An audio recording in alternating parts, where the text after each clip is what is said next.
मंत्री महोदय ने जवाब दिया है। सरकार का एक परिपत्र है दिनांक 16/8/21, जिसमें आपने विवाहित महिला, राज्य सरकार के ध्यान में आया कि ऐसे व्यक्ति जिसमें विवाहित महिला भी सम्मिलित हैं जो कि अन्य राज्यों से माइग्रेट होकर राजस्थान राज्य में स्थायी रूप से निवासरत हैं। मेरा पहला प्रश्न है कि जब आप इनको स्थायी निवासी मान रहे हैं, हमारी शादीशुदा महिलाओं को, तो फिर इनका माइग्रेट शब्द से आप इनको अपमानित क्यों करना चाहते हैं जब ये हमारे स्थायी रूप से मूल निवासी हैं? मेरा पहला प्रश्न है कि क्या ये शादीशुदा महिलाओं को आप माइग्रेट शब्द हटाकर स्थायी मूल निवासी मानने के लिए सरकार तैयार है कि नहीं है? माननीय अध्यक्ष महोदय, जैसा माननीय सदस्य ने बताया है, ये परिपत्र 16/8/2021 का हमारे विभाग का है। इसमें ईडब्ल्यूएस के संबंध में जारी किया गया है। ईडब्ल्यूएस एक्चुअली इनकम बेस है, इसमें जाति और मूल निवास से संबंधित नहीं है।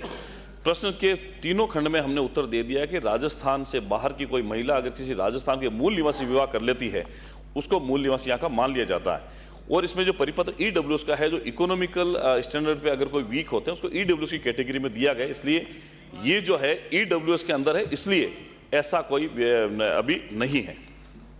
सदस्य माननीय अध्यक्ष महोदय, इन्होंने इसमें स्पष्ट लिखा है माइग्रेटेड, और फिर भी चाहे ईडब्ल्यूएस महिला हो चाहे अन्य कोई महिला हो, इस राजस्थान प्रदेश में शादीशुदा को आप मूल निवासी मानते हो, तो किसी भी शब्द में महिलाओं के लिए माइग्रेटेड शब्द क्यों लिखा जा रहा है?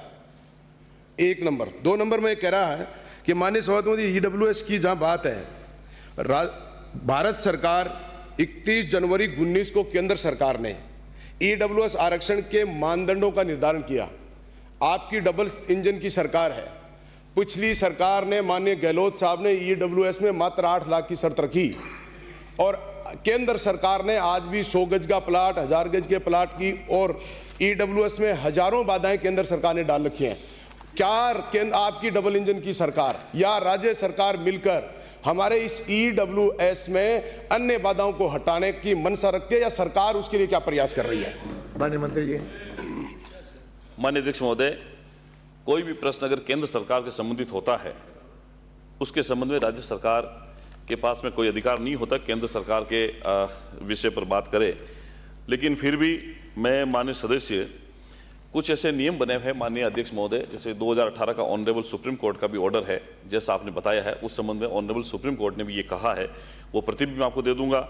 और जितने सर्कुलर जारी हुए हैं, चूंकि ये मूल जो है, ये मूल अपना है गृह विभाग से संबंधित जुड़ा हुआ है, इसलिए जो महिलाओं के संबंध में जो आपने बात कही है, ईडब्ल्यूएस इनकम बेस है, जाति से और मूल निवासी का कोई आधार नहीं है, इसलिए नहीं मान सकते हैं।